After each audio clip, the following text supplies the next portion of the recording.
ಕಲಬುರಗಿಯಲ್ಲಿ ಕೈ ಅಭ್ಯರ್ಥಿ ರಾಧಾಕೃಷ್ಣ ಭರ್ಜರಿ ಮತಬೇಟೆಗಿಳಿದಿದ್ದಾರೆ. ಅಫಜಲ್ಪುರ ತಾಲೂಕಿನ ಮಾಶಾಳ ಗ್ರಾಮದಲ್ಲಿ ಸಂಭ್ರಮ ಮನೆ ಮಾಡಿದೆ. ಕಲಬುರಗಿಯಲ್ಲಿ ಕೈ ಅಭ್ಯರ್ಥಿ ರಾಧಾಕೃಷ್ಣ ಭರ್ಜರಿ ಮತಬೇಟೆ ನಡೆಸ್ತಾ ಇದ್ದಾರೆ. ಅಫಜಲ್ಪುರ ತಾಲೂಕಿನ ಮಾಶಾಳ ಗ್ರಾಮದಲ್ಲಿ ಸಂಭ್ರಮ ಮನೆ ಮಾಡಿದೆ. ಪಟಾಕಿ ಸಿಡಿಸಿ ಡೊಳ್ಳು ಬಾರಿಸಿ ಅಭ್ಯರ್ಥಿ ರಾಧಾಕೃಷ್ಣಗೆ ಸ್ವಾಗತ ಕೋರಿದ್ದಾರೆ. ಮಾಶಾಳ ಗ್ರಾಮದಲ್ಲಿ ಸಹಸ್ರಾರು ಸಂಖ್ಯೆಯಲ್ಲಿ ಜನರು ಭಾಗಿಯಾಗಿದ್ದರು. ಬೃಹತ್ ಸಮಾವೇಶ ನಡೆಸಿ ರಾಧಾಕೃಷ್ಣ ದೊಡ್ಡಮನಿಗೆ ಸನ್ಮಾನ ಮಾಡಿದ್ದಾರೆ. ರಾಧಾಕೃಷ್ಣ ಗೆಲ್ಲೋದು ಶತಸಿದ್ಧ ಅಂತ ಸಿಎಂ ಸಲಹೆಗಾರ ಪಾಟೀಲ್ ಹೇಳಿದ್ದಾರೆ. ನೋಡಿ, ನಿರಂತರವಾಗಿ ಕಲಬುರಗಿಯ ಕೈ ಅಭ್ಯರ್ಥಿ ರಾಧಾಕೃಷ್ಣ ದೊಡ್ಡಮನಿ ಭಾರೀ ಪ್ರಚಾರ ಅವರದು. ಎಲ್ಲ ಕಡೆ ಜನರು ಸಾಗರದಂತೆ ನೆರೀತಾ ಇದ್ದಾರೆ. ಅದ್ಧೂರಿ ಸ್ವಾಗತ ಕೋರ್ತಾ ಇದ್ದಾರೆ. ಹಾರ ತುರಾಯಿ ಪಟಾಕಿ ಸಿಡಿಸಿ ಅವ್ರನ್ನ ಬರಮಾಡಿಕೊಳ್ತಿದ್ದಾರೆ. ಸಭೆಗಳನ್ನು ಸಮಾವೇಶಗಳನ್ನು ಮಾಡುವ ಮೂಲಕ ಅವರಿಗೆ ಬೆಂಬಲವನ್ನು ಕೊಡ್ತಾ ಇದ್ದಾರೆ. ಈ ಬಾರಿ ನಾವು ನಿಮಗೆ ವೋಟ್ ಮಾಡ್ತೀವಿ, ನಿಮಗೆ ಗೆಲ್ಲಿಸೋದು ಒಂದೇ, ಖರ್ಗೆಯವ್ರಿಗೂ ನಾವು ವೋಟ್ ಮಾಡೋದು ಒಂದೇ ಅಂತ ಜನರು ಅಭಿಪ್ರಾಯವನ್ನು ವ್ಯಕ್ತಪಡಿಸ್ತಾ ಇದ್ದಾರೆ.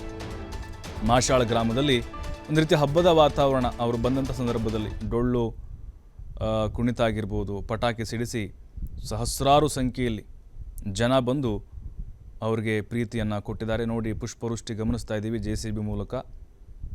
ಅವರು ಕೂಡ ಅಷ್ಟೇ ಉತ್ಸಾಹದಿಂದ ಜನರ ಪ್ರೀತಿಗೆ ಪಾತ್ರರಾಗ್ತಾ ಇದ್ದಾರೆ. ಎಲ್ಲ ಗ್ರಾಮಗಳಲ್ಲಿ ಓಡಾಡಿ ಮನೆ ಮನೆಗೆ ತೆರಳಿ ಪ್ರಚಾರವನ್ನು ಮಾಡ್ತಾ ಇದ್ದಾರೆ. ಮತ್ತು ಸ್ಥಳೀಯ ಕಾಂಗ್ರೆಸ್ ನಾಯಕರು ಕೂಡ ಅವರಿಗೆ ಅಷ್ಟೇ ಸಾಥ್ ಕೊಡ್ತಿದ್ದಾರೆ. ಪ್ರಿಯಾಂಕ್ ಖರ್ಗೆ ಇರ್ಬೋದು, ಶರಣ್ ಪ್ರಕಾಶ್ ಪಾಟೀಲ್ ಇರ್ಬೋದು, ಚಿಂಚನಸೂರು, ಈ ರೀತಿ ಎಲ್ಲ ನಾಯಕರು ಕೂಡ ಅವರಿಗೆ ಬೆಂಬಲವಾಗಿ ನಿಂತಿದ್ದಾರೆ. ಇನ್ನು ರಾಧಾಕೃಷ್ಣ ಗೆಲ್ಲುವುದು ಶತಸಿದ್ಧ ಅಂತ CM ಸಲಹೆಗಾರ BR ಪಾಟೀಲ್ ಭಾಷಣದಲ್ಲಿ ಹೇಳಿದ್ದಾರೆ.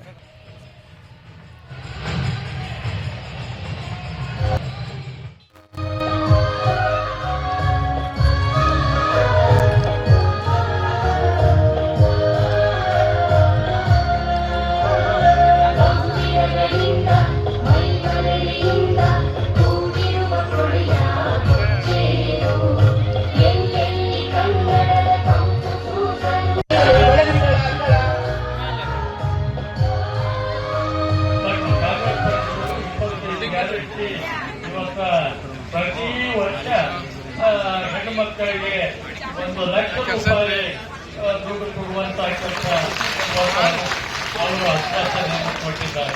ಇಂಥ 10 ಹಲವಾರು ಆರಿಸಿ ಬಂದ್ರೆ ಇನ್ನೂ 25 ಗ್ಯಾರಂಟಿಗಳು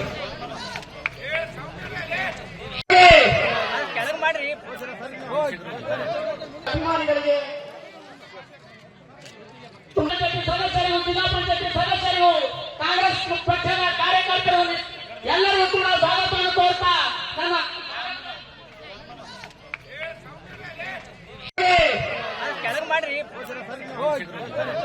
ಅಭಿಮಾನಿಗಳಿಗೆ ಸದಸ್ಯರಿಗೂ ಜಿಲ್ಲಾ ಪಂಚಾಯತಿ ಸದಸ್ಯರಿಗೂ ಕಾಂಗ್ರೆಸ್ ಪಕ್ಷದ ಕಾರ್ಯಕರ್ತರು ಎಲ್ಲರಿಗೂ ಕೂಡ ಸ್ವಾಗತವನ್ನು ಕೋರ್ತಾ ನಮ್ಮ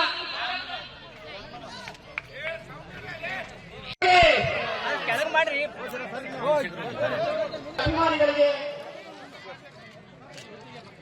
ಸದಸ್ಯರಿಗೂ ಜಿಲ್ಲಾ ಪಂಚಾಯತಿ ಸದಸ್ಯರಿಗೂ ಕಾಂಗ್ರೆಸ್ ಪಕ್ಷದ ಇವತ್ತು ಇಡೀ ದೇಶದಲ್ಲಿ ಒಂದು ಆತಂಕದ ವಾತಾವರಣ ಇದೆ.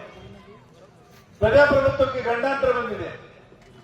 ಈ ದೇಶದಲ್ಲಿ ಪ್ರಜಾಪ್ರಭುತ್ವ ಉಳಿತದೋ ಉಳಿಲ್ಲ ಅನ್ನುವಂತ ಪ್ರಶ್ನೆ ಬಂದಿದೆ. ಯಾಕಂದ್ರೆ ಬಿಜೆಪಿ, ಈ ಪ್ರಧಾನಮಂತ್ರಿ ಮೋದಿಯವರು ತಮ್ಮ ಸರ್ವಾಧಿಕಾರದಿಂದ ಎಲ್ಲ ವಿರೋಧಗಳನ್ನ ಗೊಗ್ಗಿಬಡಿಸಿ ಇವತ್ತು ದೇಶವನ್ನು ಆಳ್ಲಿಕ್ಕೆ ಹೊರಟಿದ್ದಾರೆ.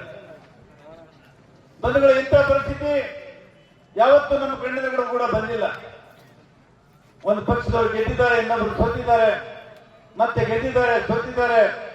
ಆದ್ರೆ ಈ ತರ ಸೇಡಿನ ಮನೋಭಾವನೆ ಯಾರ ಹತ್ರ ಕೂಡ ಇರಲಿಲ್ಲ. ಅದು ಮೋದಿಯವರ ಹತ್ರ ಬಂದಿದೆ. ಈ ಸೇಡಿನ ಮನೋಭಾವನೆ ಇರುವಂತ ಜನರಿಗೆ ನಮ್ಮ ಜನ ಯಾರು ಕೂಡ ಸಹಿಸೋದಿಲ್ಲ, ಅವರನ್ನು ತಿರಸ್ಕಾರ ಮಾಡ್ತಾರೆ. ಅಂತ ಬುದ್ಧಿವಂತರು, ವಿಚಾರವಂತರು ನಮ್ಮ ಜನ ಇವತ್ತು ಮತದಾರರು ಇದ್ದಾರೆ ಅಂತ ನಾನು ಭಾವಿಸಿದ್ದೇನೆ. ಬಂಧುಗಳು, ಇವತ್ತು ನಮ್ಮ ದೇಶದಲ್ಲಿ ಬಡತನ ಇದೆ, ನಿರುದ್ಯೋಗ ಇದೆ, ರೈತರು ಕಂಗಾಲಾಗಿ ಆತ್ಮಹತ್ಯೆ ಮಾಡ್ಕೊತಾ ಇದ್ದಾರೆ, ಮಹಿಳೆಯರ ಮೇಲೆ ಅತ್ಯಾಚಾರ ನಡೀತಾ ಇದೆ, ನಮ್ಮ ಯುವಕರಿಗೆ ನೌಕರಿ ಇಲ್ಲ, ಬಡವರಿಗೆ ಸಮಸ್ಯೆ ಇದೆ. ಇಂತಹ ಸಮಸ್ಯೆಗಳಲ್ಲಿ ಪ್ರಧಾನಮಂತ್ರಿಯವರು ಬಹಳ ಭರ್ಜರಿಯಾಗಿ ಮೆರವಣಿಗೆ ಮಾಡ್ಕೊತಾರೆ.